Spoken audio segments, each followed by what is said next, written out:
nin Soomaaliyeed ee South Africa Johannesburg ka shaqaysanay dukaan buu ku lahaa gabadh South African oo gaalad ah ayaa u shaqaynaysay dhaqankii muslimiinta iyo salaadoodii iyo hawlahoodii iyo bay u bogtay dhowr goor bay ku tiri war inaan islaamaan rabaa ee tawxiidka see islaamka lagu soo galaa diinta islaamka inaan galaan rabaa ee caawi qaabkee lagu soo galaa seen yeelaa nadoofari ay shaqaysoon buu dhihi jiray islaamkaada ma aqaanee shaqaysaan ku idhi way ku soo celisaa na shaqadaada qabso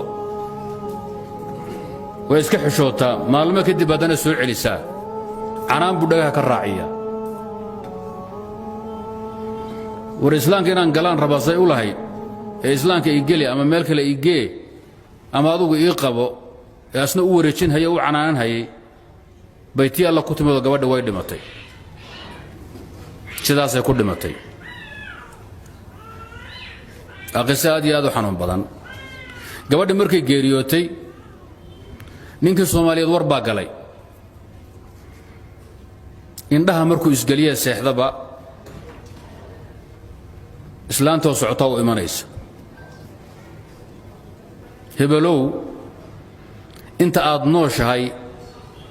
baa naari kaa xigtay ku tidhaahdaa inta aad nooshahay baa naari jahannama kaa xigta qalaf markay kaa tidhaahdo jahannamaad geli anuguna hadda waan cadaabana waa lee cadaabaa waxaa la ii yidhi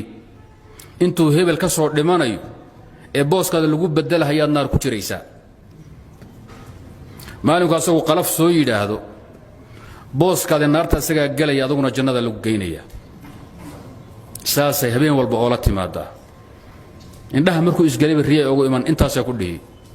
hurtuu ka saahiday dhowr bilood markuu seexan waayey oo indhihiisu taagan yihiin oo xanuunkiisii xaddhaaf noqday oo wadaadda loogu yeedhay oo qur'aan lagala samray oo geed walba la mariyo laga samray hadda waxaa loo qaaday Soomaaliya Muqdisho jooga asagoo xanuunsan oo waali ahaan ah qisadaasi waa qiso aad u culus weeye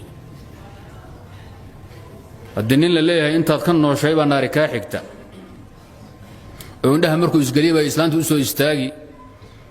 hadda waa hawl xanuun badan weeye waali isagoon dhimanina noolayn buu hadda ahalkiisu hayaan